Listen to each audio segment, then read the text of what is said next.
bonjour. On a aujourd'hui un exercice sur les transformateurs triphasés. On va essayer de lire tout d'abord l'énoncé, euh, faire la correction. Bon, qu'est-ce qu'on a? On a un transformateur triphasé de distribution triangle étoile est tel que sa puissance nominale apparente est égale à 250 kVA. La tension nominale au primaire, c'est U1N est égal à 20 kV. Donc on a fait ici deux essais. Donc on a fait l'essai à vide sous une tension de 20 kV. U20, ça veut dire la tension secondaire composée à vide est égale à 392. Et les pertes, ou bien la puissance absorbée à vide, c'est 650 watts. On a fait un essai en court-circuit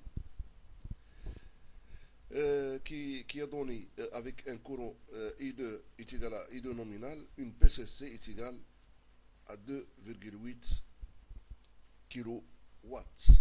D'accord. Maintenant, quelle est la question? Donc, on va voir la question 1. Le rapport de transformation phase à phase du transformateur. Donc, le rapport de transformation, comme on sait, c'est quoi? C'est toujours Cm est égal à une tension secondaire sur la tension primaire. Que ce soit pour un transformateur monophasé ou bien triphasé. Sauf que en triphasé, on peut parler de deux rapports de transformation. Donc il y a un rapport de transformation qu'on appelle le rapport de transformation industriel, dans lequel on utilise des tensions composées directement et facilement mesurables. Et il y a un rapport de transformation qui ressemble à celui qu'on a vu en monophasé, dans lequel on utilise des tensions simples.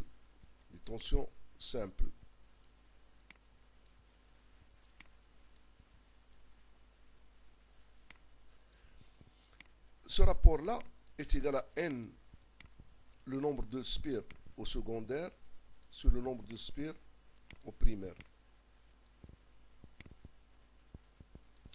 Donc, ce rapport-là, on l'appelle le rapport de transformation phase à phase. D'accord? Donc, en fait, il y a le rapport de transformation industriel, il y a le rapport de transformation phase à phase. D'accord? Donc, le rapport de transformation industrielle, c'est celui qu'on cherche facilement. Pourquoi? Parce que on peut utiliser directement la tension composée du secondaire et la tension composée du primaire, et comme ça on le détermine facilement. Mais le problème, c'est que le rapport phase à phase, on doit savoir quel type de couplage est ce transformateur. Bien sûr, les transformateurs triphasés, on peut les coupler étoile-étoile, étoile-triangle, triangle-triangle et triangle-étoile, et même étoile-zigzag. Donc il y a un couplage supplémentaire qui concerne spécialement les transformateurs triphasés. Donc maintenant, pour ce moteur, plutôt ce transformateur-là, c'est un transformateur de distribution. On sait que les transformateurs de distribution, ce sont ces transformateurs qu'on met dans les postes de transformation publics pour alimenter des quartiers ou bien des maisons. Donc ce sont normalement le couplage il est toujours de cette manière-là, triangle, étoile. Donc pourquoi étoile au secondaire? pour qu'on puisse aboutir à la borne du neutre. D'accord. Maintenant, pour ce type de, ce type de couplage, donc le rapport de transformation industrielle est égal à quoi? Bon, c'est un couplage triangle étoile. Triangle étoile. D'accord. Triangle au primaire, étoile au secondaire. Donc, dans ceci, on peut dire que le rapport de transformation industrielle est égal à la racine carrée de 3 fois N2 sur N1.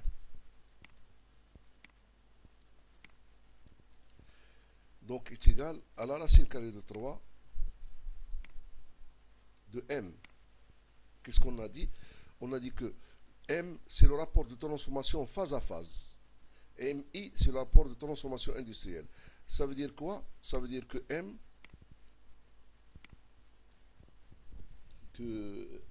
est égal à quoi?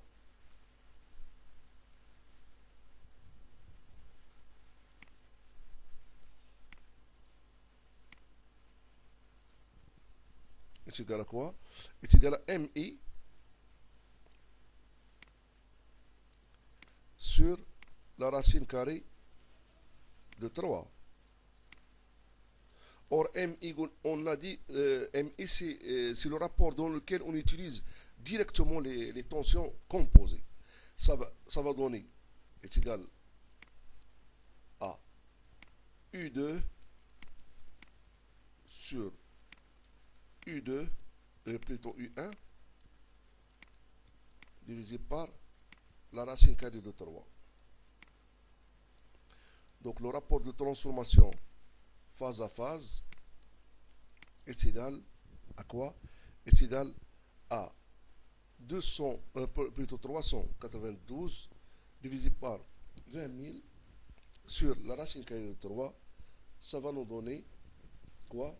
Ça va nous donner une valeur qui est égale à 0,0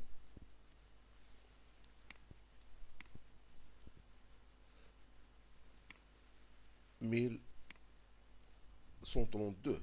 Donc ça c'est le rapport de transformation phase à phase. D'accord.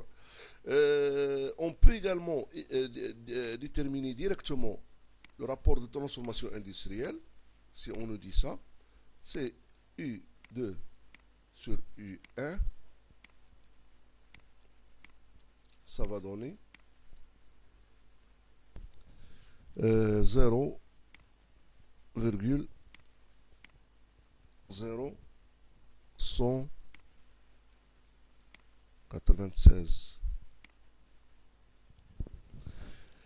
Bon, quelle est la différence entre ces deux rapports? Donc le rapport de transformation industrielle il est facilement mesurable. Il suffit de lire les signalisations qui existent sur la plaque à borne du transformateur et de le calculer. Mais pour le rapport de transformation phase à phase, on doit utiliser ce rapport-là, mais on doit également se demander quel est le couplage choisi dans ce cas-là.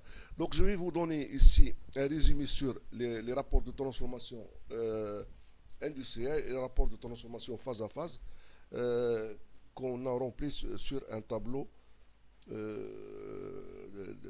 concernant ces types de rapports de transformation. D'accord?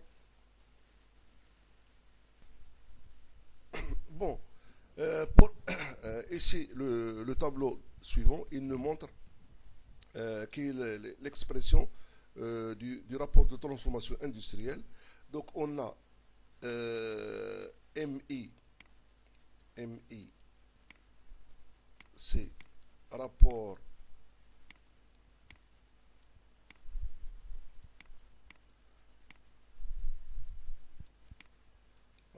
de transformation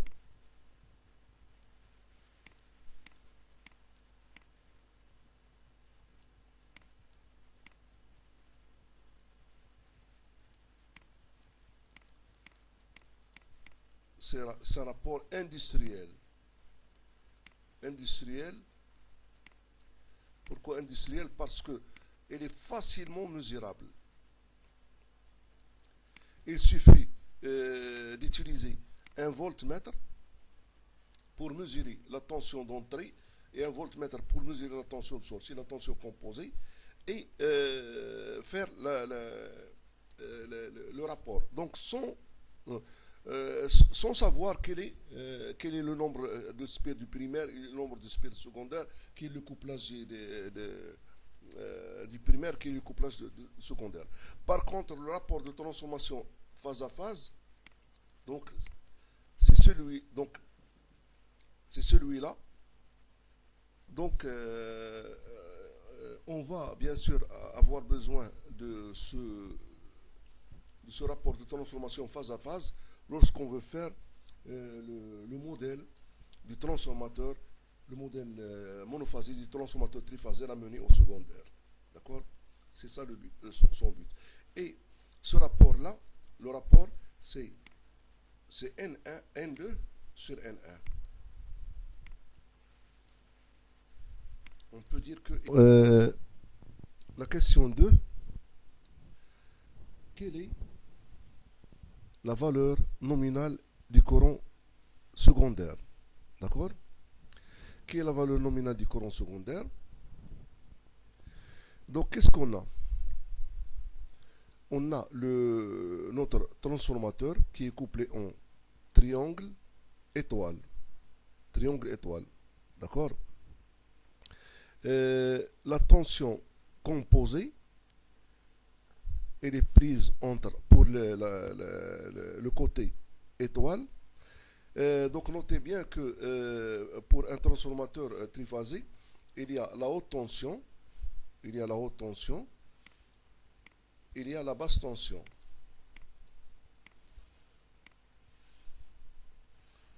Donc qu'est-ce qu'on fait? La haute tension, on la désigne par 3 lettres majuscules. A, B, la phase A, la phase 1 c'est A, la phase 2 c'est B, et la phase 3 c'est C. Et la basse tension, on la désigne par des petites lettres minuscules, petit a, petit b, petit c. D'accord? La tension simple, ici, c'est une tension simple.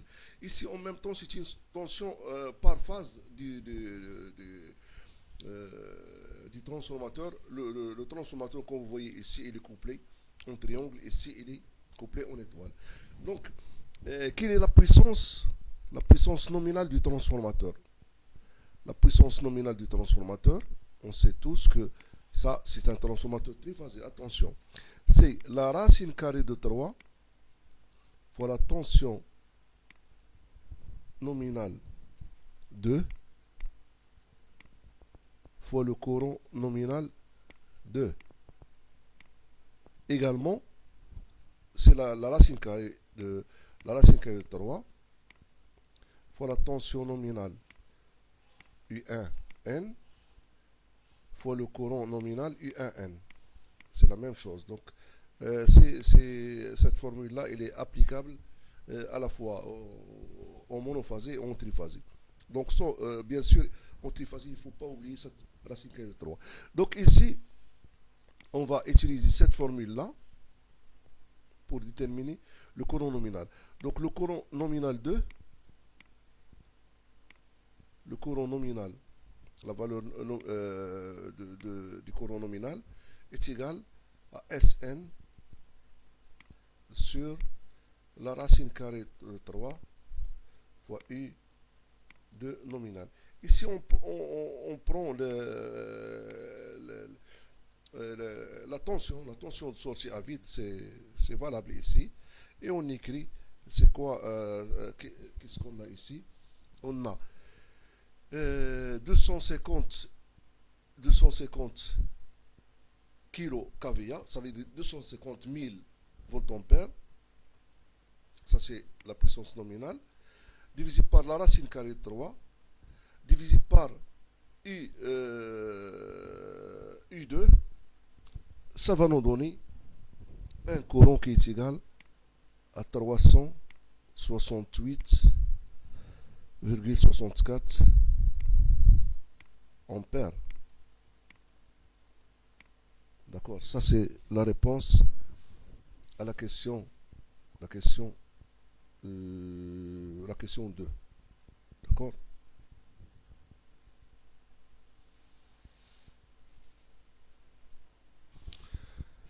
Bon, question 3. Déterminer les nombres de spires par phase, au primaire et au secondaire.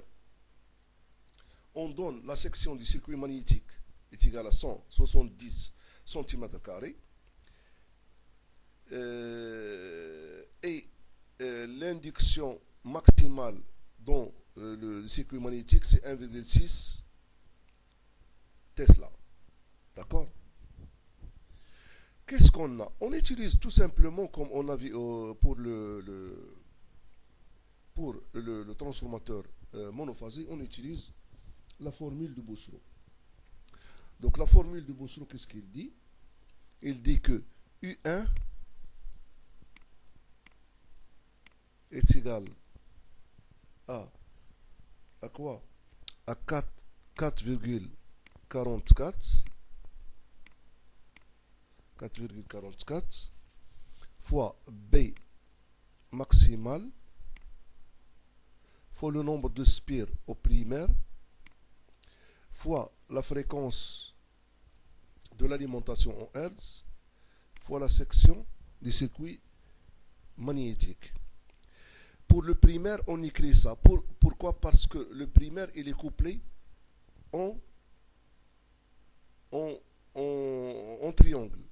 Donc toute cette tension-là, il est appliquée à une bobine. Donc ça veut dire quoi? Ça veut dire que N1,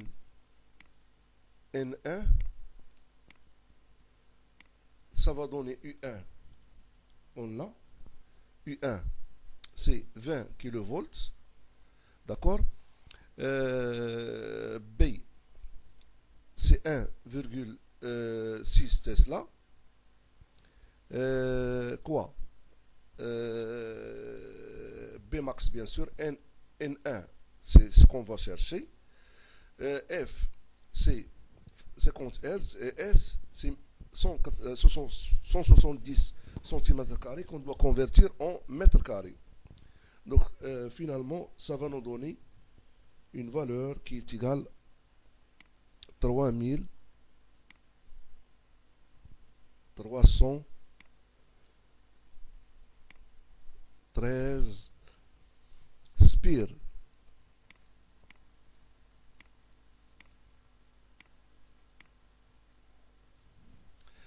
Donc pour calculer le nombre de spires au secondaire, on a deux manières. On peut également utiliser la formule de Bouchereau, mais attention, toute cette tension n'est pas applicable à un enroulement. Donc, c'est seulement cette tension sur la racine carrée de 3.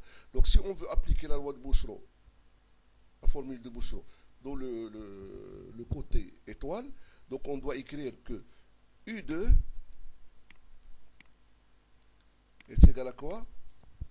Est égal à 4,44 toujours fois B max fois N2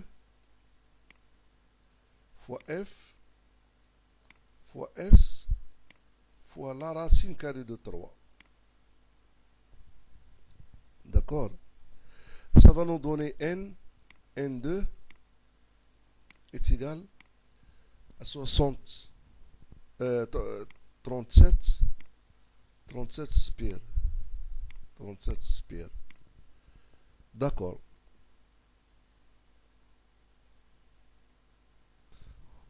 Donc on peut également calculer N2. On sait que N2 sur N1, ça donne M.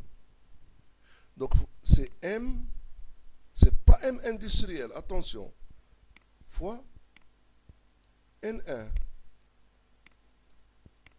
C'est pas M industriel, c'est M phase à phase. Si on utilise M phase à phase et on la multiplie par 3313 13, ça va également donner 37 spires. Attention. Donc attention, oui. D'accord, on passe à la question suivante. Bon, question 4. Représenter le modèle monophasé du transformateur ramené au secondaire dans l'approximation de cap. D'accord. Qu'est-ce qu'on a dit dans le cours? On a vu que pour une colonne, ça veut dire ça c'est une colonne, ça c'est une colonne et ça c'est une colonne. Pour une colonne, le modèle du transformateur ramené au secondaire dans l'approximation de cap est le suivant. Bon, ce modèle-là, c'est un modèle qu'on a dit par colonne. Avec quoi? Avec RS. RS, c'est quoi? RS, c'est une résistance du transformateur ramené au secondaire par colonne. Par colonne. XS, c'est une réactance du transformateur ramené au secondaire par colonne. D'accord? On va bien sûr déterminer RS et XS. Donc RS et XS sont déterminés à partir de l'essai en co-circuit. Donc RS est égal à quoi? Est égal, pour le transformateur monophasé, on a vu que c'est la puissance P1CC, ça veut dire la puissance absorbée dans l'essai en co-circuit, sur I2CC, ici c'est E2N au carré. Mais ça c'est une résistance pour le monophasé. Mais cette puissance-là, maintenant, elle est due à la première colonne, la deuxième colonne et la troisième colonne. Donc, il a 3. Donc, cette puissance-là, on doit la diviser par 3. Donc, on doit écrire comme ça. Donc, RS, ça va nous donner une chose comme ça. Donc, si on applique les valeurs numériques données pour l'exercice, donc on a une puissance P1CC qui est égale à 2,8 fois 10 à la puissance 3 watts. Le courant c'est 368 au carré. On les divise par 3, ça va nous donner un RS qui est égal à quoi? Est égal à 6,89. 6,89, c'est 6,9 à peu près milliohms. Bon, pour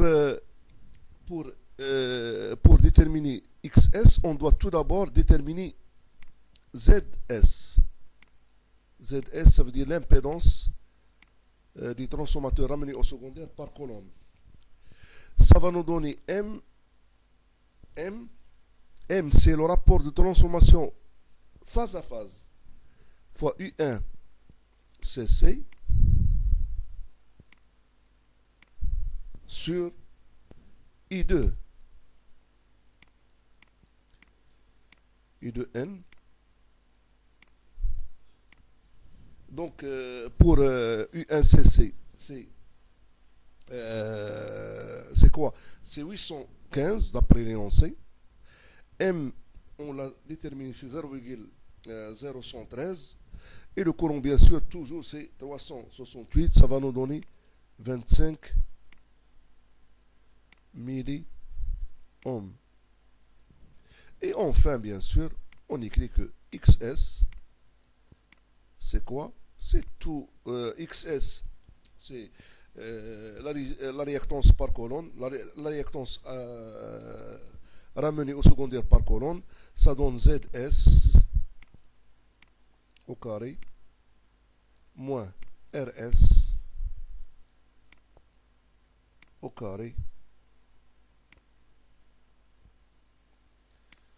Ça va nous donner combien? Ça va nous donner 24,03 milliohms. Donc c'est comme ça qu'on fait pour déterminer les résistances ramenées au secondaire, l'impédance ramenée au secondaire et la réactance ramenée au secondaire dans un transformateur triphasé par colonne. Bon, ça c'est quoi? C'est le modèle monophasé du transformateur triphasé. On l'appelle le modèle monophasé du transformateur triphasé. Ça, d'accord? On passe à l'exercice suivant. Bon, la question 5, c'est pas la question 6, pardon, c'est la question 5 ici. 5. Parce qu'on a seulement 5 questions dans cet exercice. Donc, la question 5, qu'est-ce qu'il dit? Le transformateur, ça veut dire notre transformateur triphasé, qui est alimenté sous 20 000 volts. Maintenant, il débite un courant I2 est égal à 336 ampères dans un circuit inductif de facteur, ici facteur c'est une erreur, donc facteur de puissance cos phi est égal à 0,9. On demande la valeur du rendement correspondant. Donc, on va essayer de faire ça. Donc, on écrit tout d'abord la formule du rendement pour un transformateur triphasé. Donc, le rendement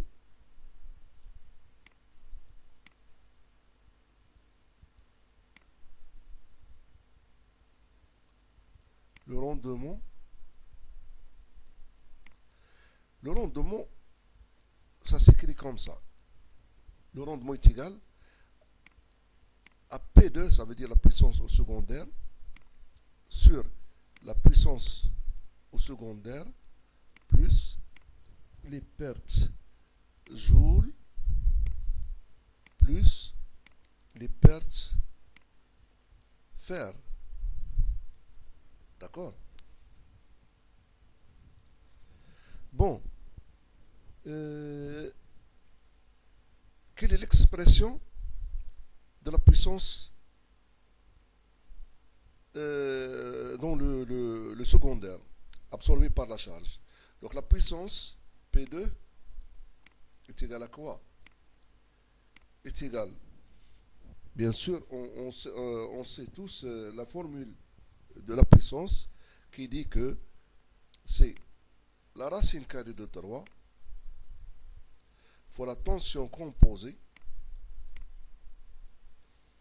fois le courant appelé fois le facteur de puissance. Ici, il s'agit d'une puissance triphasée. D'accord? La tension ici, c'est pas la tension à vide. La tension ici, c'est la tension à vide, U20, la tension secondaire à vide, moins la chute de tension dans le transformateur, delta de U2. D'accord? Donc, qu'est-ce qu'on va faire? On va essayer de calculer cette chute de tension. On a la tension à vide, la voici. Donc, on va retrancher cette chute de tension de la tension de la tension à vide pour trouver U2 et la remplacer ici. Ici, on a un courant de combien? De 336. On a bien sûr le facteur de puissance de 0,9. Donc, également, on doit calculer les pertes joules et les paires de fer. Bon, pour les paires de fer, il n'y a pas de problème. Les paires de fer, on a dit que pour un transformateur, toujours sont égales à la puissance absorbée à vide. D'accord? Pour un transformateur, les paires de fer, toujours sont égales à la puissance absorbée à vide. Et bien sûr, ce sont des pertes constantes qui ne changent pas en fonction de la charge.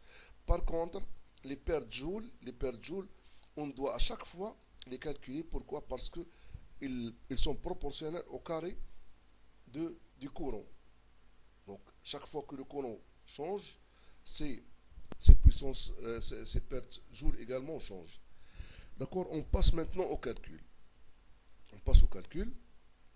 Le rendement, c'est la puissance P2 sur P2 plus PJ plus F. Et que P2 est égal à racine carrée de 3 U2 fois I2 fois cosinus phi. Ici, la chute de tension. La chute de tension pour un couplage étoile, c'est-à-dire étoile au secondaire, elle est donnée par cette expression-là. Avec RS et XS sont les éléments de cas paramenés au secondaire par colonne. Par colonne, ici, puisque le couplage est triangle, cette tension-là doit être multipliée par la racine carrée de 3 pour être composée. Donc c'est pour cela qu'on ajoute ici la racine carrée de 3. Donc ça va donner combien? Ça va donner combien? Donc, on a un facteur de puissance qui est égal à 0,9. Ça veut dire que son sinus c'est 0,43 avec un courant de I2 est égal à 336 ampères. Donc on aura une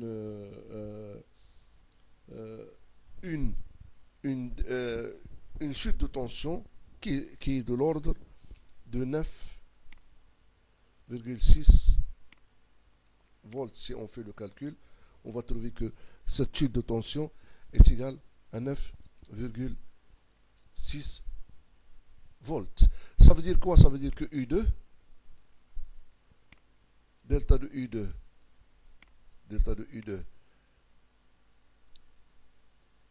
c'est quoi delta de U2? On vient de la calculer. Donc delta de U2,